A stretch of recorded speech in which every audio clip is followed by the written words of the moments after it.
ki équipe bi lay jël. ma lay daw nga waay bi lay jël.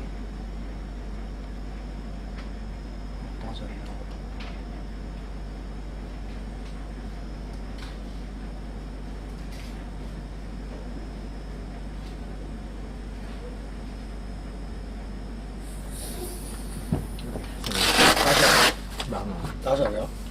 12-13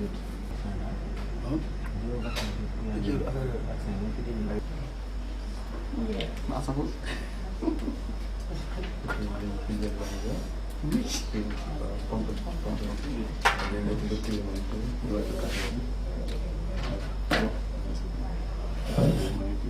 Acha bismillah.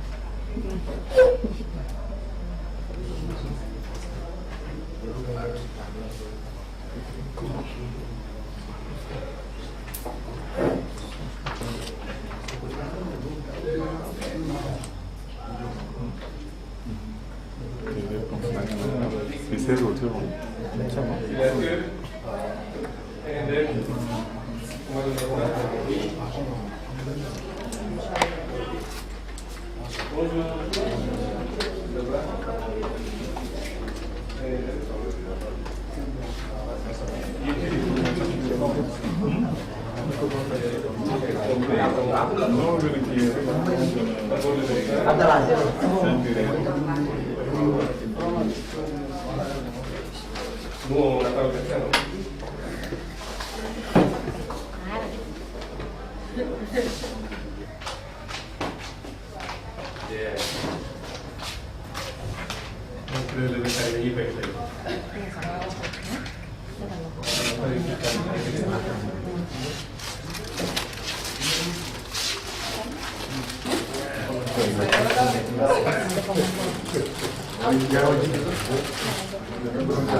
yow yaa ngi àgg ba 63.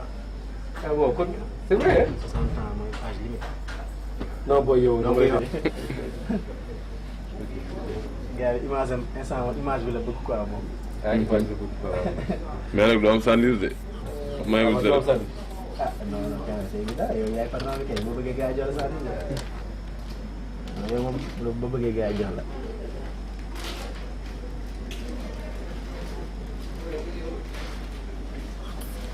après si c'est pas attention.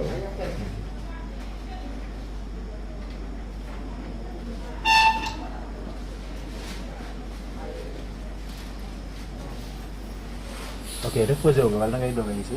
sama doog a ñëw. ndekki la suba wala. waaw léegi ndekki la. léegi nii. non non sax. naan nga café. waaw naan naa café. deux casses café.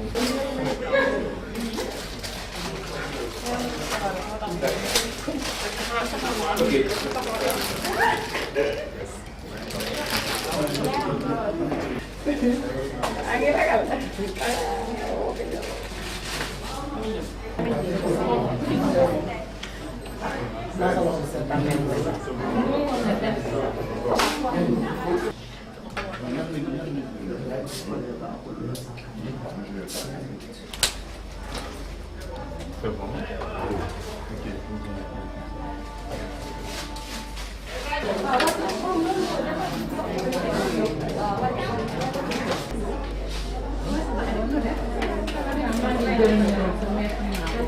Deux points. Pour ñu bañ a encombré fii quoi, bu ñu toogee fii ñëpp day xat du serré.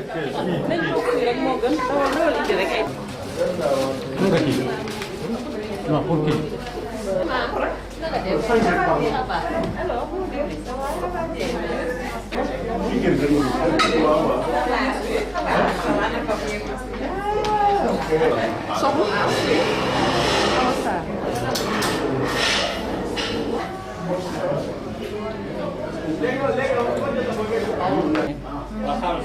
moom moo ñëw kay ñëpp dinañ ñëw. moom day assumé de jàmbaar la de.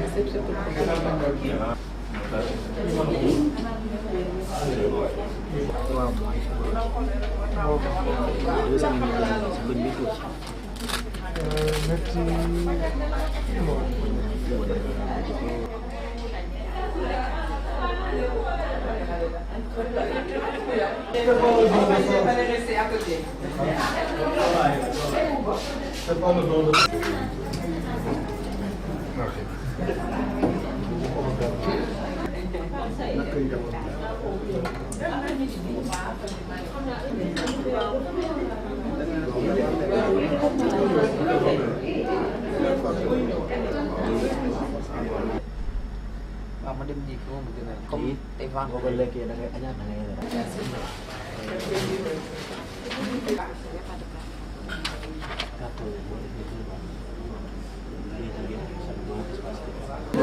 C'est mieux. waaw xaaral ba mu xool ba pare.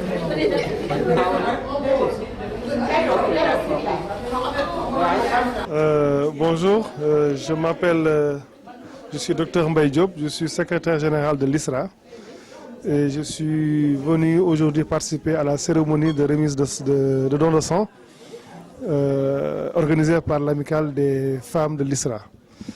Donc je loue l'initiative et l'acte posé par nos braves dames. Je me réjouis aujourd'hui d'être là en présence des femmes, membres de l'association des femmes de l'ISRA, qui ont eu l'initiative d'organiser cette journée de don de sang, donc ici au niveau du PRH de Hann. Je suis très content et je parle au nom du directeur général de l'ISRA pour féliciter encore une fois nos collaboratrices de cet acte hautement citoyen. Parce que le don de sang est extrêmement important pour prévenir certains besoins. Parce qu'on sait qu'il y a un besoin énorme en poche de sang dans nos structures sanitaires. Et ça pose souvent problème, notamment pour les femmes enceintes qui sont en train d'accoucher. Donc, ce qui est un fait qui s'accompagne souvent de perte de sang. Pour les gens qui ont des accidents de circulation et qui ont besoin de sang dans les structures sanitaires. Et ceci est une raison fondamentale qui justifie cette cérémonie. Et j'espère qu'à l'issue de cette journée, on aura une quantité suffisamment importante de sang collecté ici pour pouvoir venir en aide aux personnes qui en ont besoin. On le fait parce qu'on pense à nous. Parce que demain, on pourrait être dans les mêmes situations, on ne le souhaite pas, de besoin de sang. Et si on ne perpétue pas l'acte, donc il risque d'y avoir une rupture dans la chaîne qui pourrait être fatale pour les personnes qui sont en situation. Donc pour ça, je rends encore hommage à nos femmes ici présentes, autour de moi. Je les félicite encore au nom du directeur général de l'ISRA et je les encourage à poursuivre et à pérenniser cet acte tous les ans pour donner une belle image d'elle-même et une belle image de l'ISRA. Félicitations à toutes et je vous remercie. Ci turu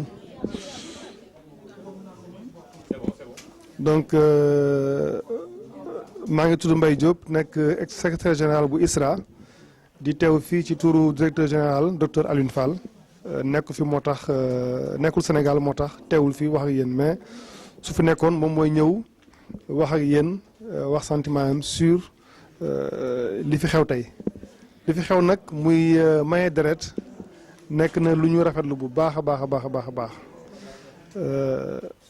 te ñi ko organisé nekk association des femmes bu ISRA day wane ne ñoom am nañu conscience am nañu teewlu ci seen xel ba nga xam ne nii may na leen ñu mën a organiser bii journée maye deret nag dafa nekk lu am solo parce que surtout pour jigéen yi nga xam ne dañoo nekk di mucc ci hôpital souvent dañu nekk ci diggante boo xam ne dañ koy soxla ñi nga xam ne également dañu am ay accident de circulation di perte deret tamit ñu war a opérer dañ koy soxla donc ba nga xam ne nii tey jii dégg na lu ñu bëri ci hôpitaux yi nii ne deret dafa manqué donc bu ñu jógee ñoom jigéen ñi taxaw tey xalaat ne dañu woote pour nit ñi ñëw wuyu si leen maye deret dafa nekk loo xam ne nii lu am solo te lu ñu war a rafetlu la donc moo tax ci loolu ñu ngi leen di jaajëfal di ñaan ngeen sax ci lii di ko def ay ati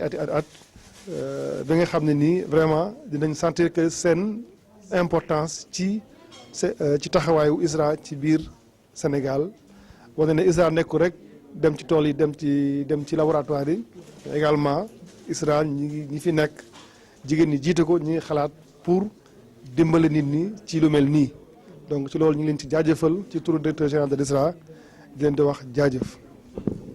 Je suis la présidente de l'amicale des femmes de l'ISRA.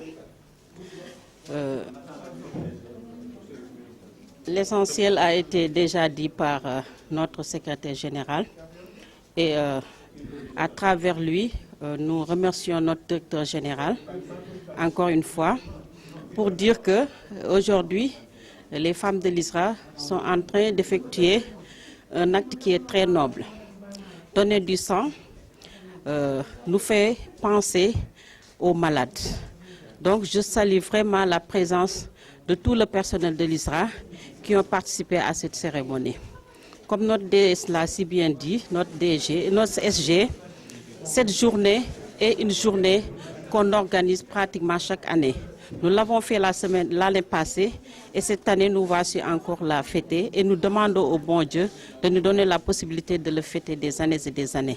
Et c'est un acte noble. Il y a un slogan qui dit que notre sang peut sauver une vie et ça veut tout dire. Donc nous faisons appel à tout le personnel de l'ISRA et aussi à tous les Sénégalais d'accomplir cet acte noble qui nous fait sauver des vies. Sur ce, je remercie encore tout le personnel de l'ISRA et je remercie surtout notre directeur général. Bon, maa ngi nuyu ñëpp di kontaan ci présence bi di remercier aussi suñu directeur général à travers notre secrétaire général moom daf fi nekkul mais xam nañ bu fi nekkoon rek tey kenn du ko fi njëkk kontaan nañ trop aussi ci personnel ISRA bi mobilisé wu pour ñëw joxe seen deret. Comme ni ñu koy faral di waxee toujours joxe deret dafa nekk benn acte boo xam ne dafa noble te bépp doomu aadama daf ko war a def ci xelam toujours dañu war di xalaat ñi nekk ci hôpital yi feebar ak ñoo xam ne dañuy soxla deret parce que mënuñu toog aussi suñu centre de transfusion sanguine am besoin sang donc acte la boo xam ne vraiment dafa noble te bépp doomu aadama bu ko def vraiment ñun am nañ ci yaakaar gis nañ ne yàlla mun nañ ci fay lu bari. Donc ñi ngi sant ñëpp vraiment kontaan nañu parce que ni ñu koy waxee woote rek ñu wuyu si la dafa rafet te gis nañu vraiment personnel ISRA bàyyi nañu seen liggéey yëpp ñëw fekk suñu ñu ngi ñaan aussi yàlla dimbali ñu rek ba chaque année ñu koy fêté ñu koy joxe di ko def di joxe suñu sang di jàppale aussi malade yi nekk ci hôpital bi maa ngi leen sant bu baax.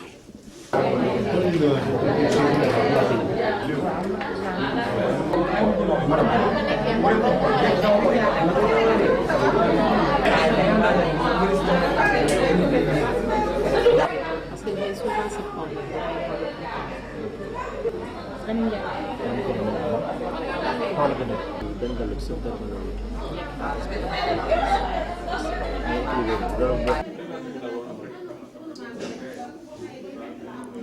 Ok, je m'appelle Madame Diallo Rokhaya Seye.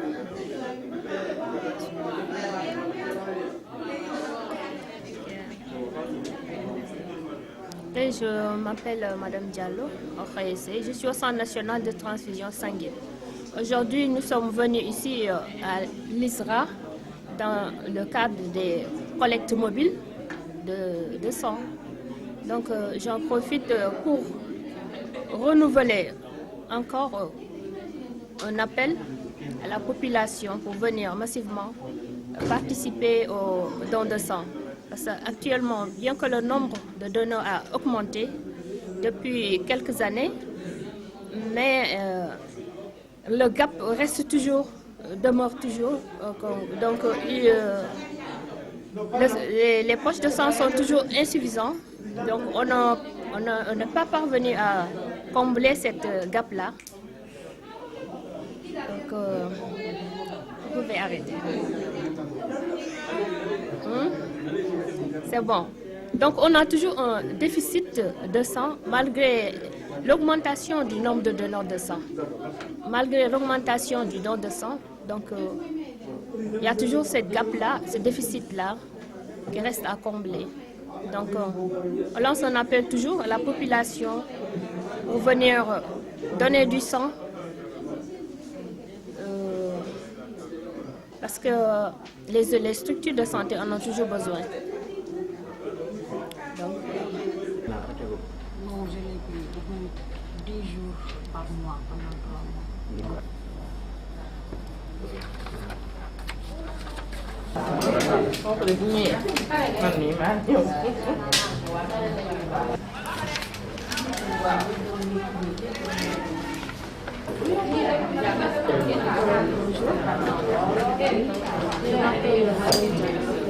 Parlez un peu fort.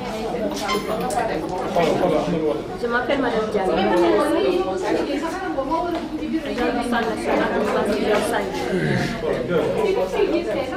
Aujourd'hui, nous sommes venus ici à l'ISRA pour faire une collecte mobile.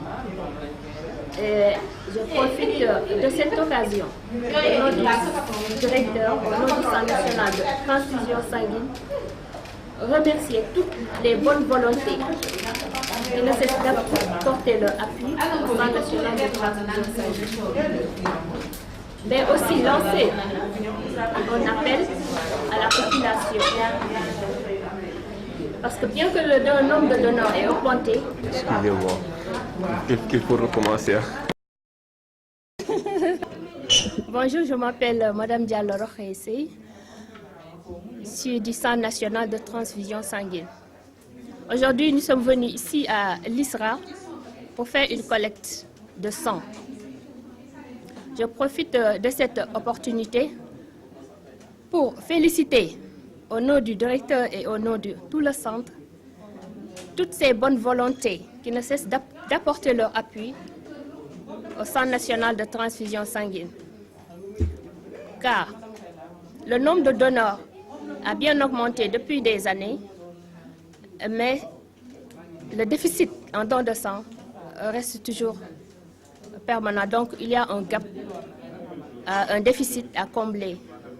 Donc je lance un appel à la population pour leur dire de continuer à venir faire le don de sang parce que à l'heure actuelle, je pense qu'il est inconcevable qu'une personne perde sa vie à cause d'une poche de sang.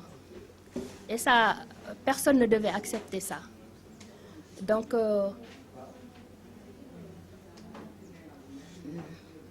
il est temps que la population s'approprie même ce don de sang. Parce que les collectes de sang, les poches de sang retournent à la population, donc dans les structures de santé. Donc, si on peut dire c'est là. Ok.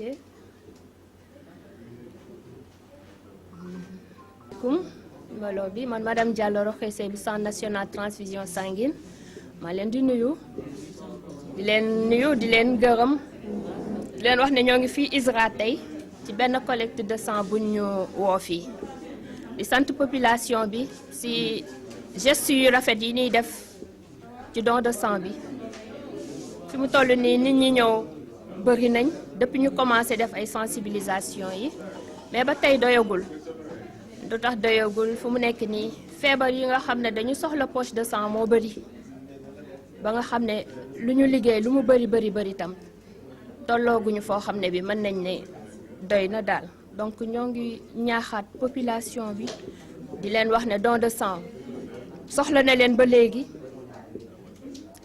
te fu mu nekk nii waratuñoo nangu nit ki di dee di ñàkk bakkenam parce que amul benn poche de sang bu ko sauver fu mu nekk actuellement war nañ dépasser loolu donc war nañ am poche de sang pour malade yi bay desal sax di denc donc di sant ñëpp di gërëm ñëpp daal di leen woowaat ci don de sang bi wasalaam